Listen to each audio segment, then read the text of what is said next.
Hello student, आज हम BSc second year का टॉपिक वर्ण नियम के बारे में वीडियो बनाएंगे। तो आइए वीडियो स्टार्ट करते हैं। टॉपिक चल ही रहा था आपका कि वर्ण नियम कि विद्युत चुंबकीय स्पेक्ट्रम का 2.5 म्यू मीटर और 15 म्यू मीटर तक का क्षेत्र इंफ्रारेड क्षेत्र कहलाता है।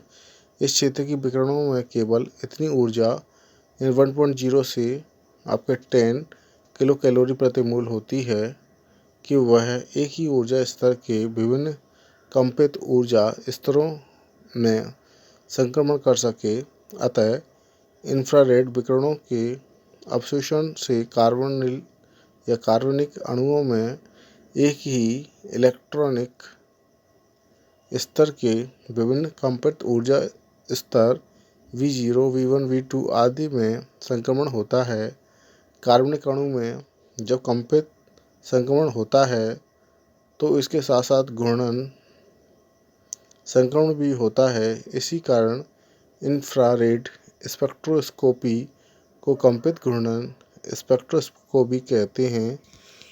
किसी कार्बनिक अणु के एक ही इलेक्ट्रॉनिक स्तर के कंपित और घूर्णन ऊर्जा स्तरों को क्रमशः क्वांटम संख्या V तथा J से निरूपित करते हैं।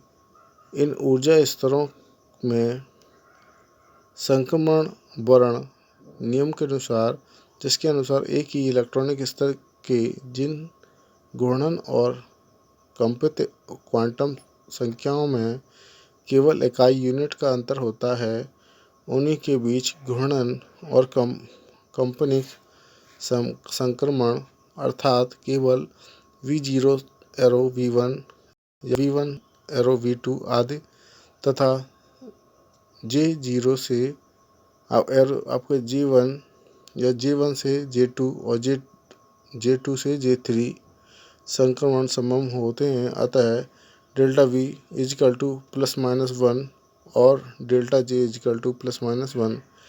इसी को वर्ण नियम कहते हैं।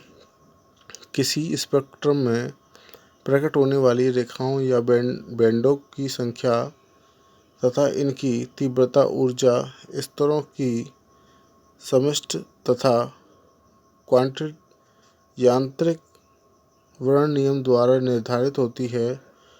क्वांटित यांत्रिकी वर्ण नियम यह निश्चित करने में सहायक होता है कि किसी विशेष संक्रमण की अनुमति है या नहीं। वह अणु जो वर्ण नियम द्वारा अनुमत संक्रमण से गुजर रहा है एक तीव्र अवशोषण बैंड को जन्म देता है।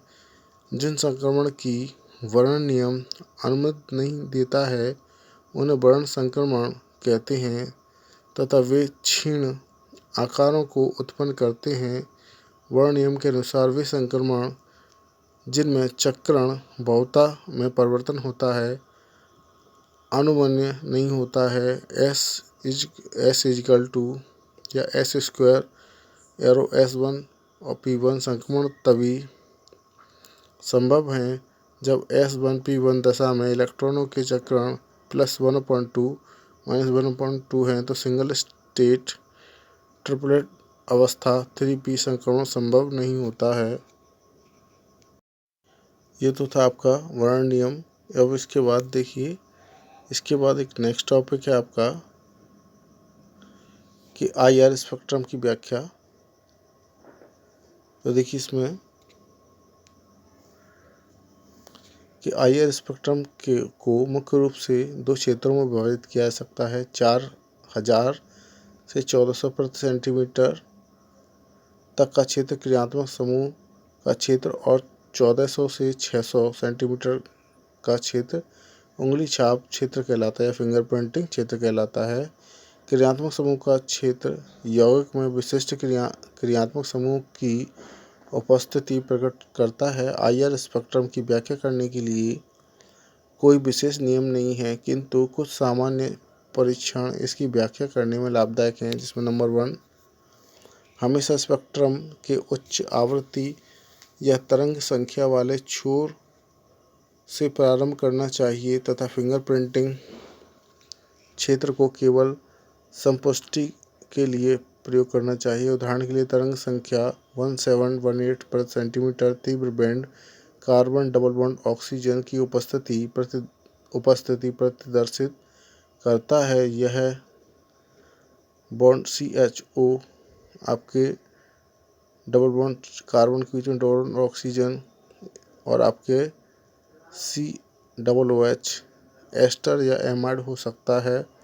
नंबर 2 है संपूर्ण स्पेक्ट्रम की व्याख्या करना आवश्यक नहीं है, कुछ ही बैंड से ही महत्वपूर्ण जानकारी प्राप्त होती है। नंबर 3 किसी क्षेत्र विशेष में अवशोषण बैंड की अनुपस्थिति पर अधिक ध्यान देना चाहिए। उदाहरण के लिए 1850 से 1587 प्रति सेंटीमीटर पर कोई अवशोषण बैंड प्राप्त नहीं होता है तो उसका अर्थ कार्बोनिल समूह की अनुपस्थिति से है।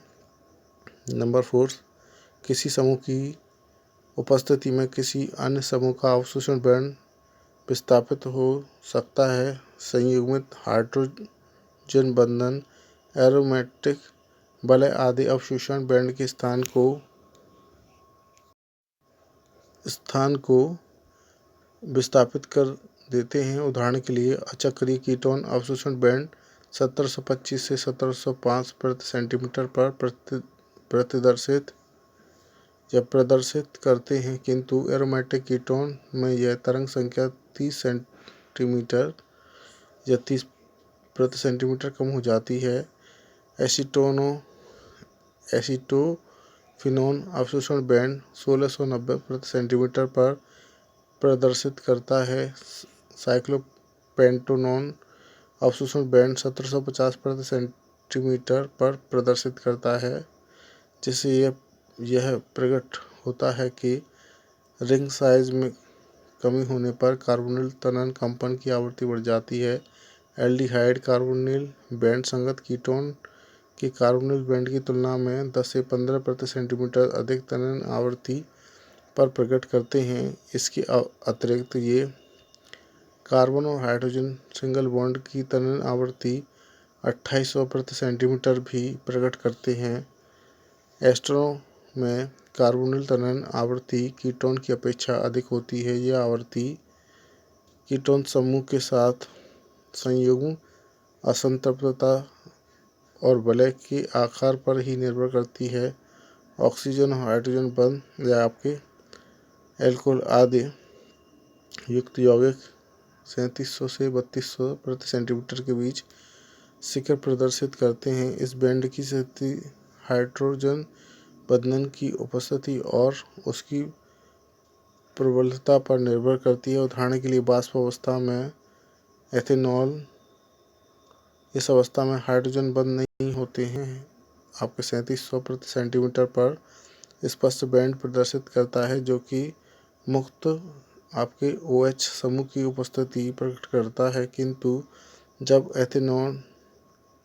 एथेनॉल के विलयन पर IR स्पेक्ट्रम लिया जाता है तब तीखी पट्टी के स्थान पर 3350 प्रति सेंटीमीटर पर एक चौड़ी पट्टी प्राप्त होती है। एथेनॉल की सांद्रता बढ़ाने पर 3700 प्रति सेंटीमीटर पर पट्टी पूर्णतः लुप्त हो जाती है।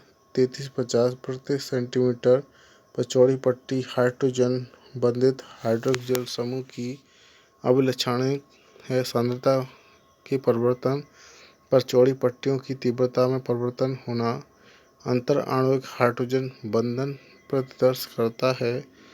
एसिटिक अम्ल के IR स्पेक्ट्रम में 3000 से 2500 प्रति सेंटीमीटर पर एक चौड़ी पट्टी प्राप्त होती है, जो मुक्त हाइड्रोक्सिल समूह की अनुपस्थिति प्रकट करता है।